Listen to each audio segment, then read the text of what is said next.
Danaya, hindi ninyo maaaring wasakin ang itim na brilyante. Sapagkat nasa loob nito ang ifte ng iyong bunsong si Terra. Hawak siya ni Gargan, Danaya.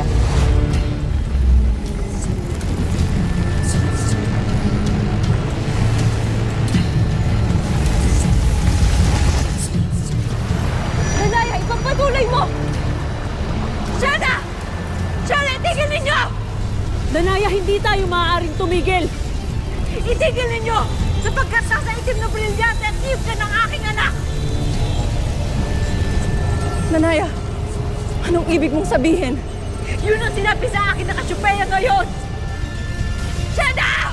Tunay ang pinabatid ni Cassiopeia. Hawak ko ang intre ng iyong anak.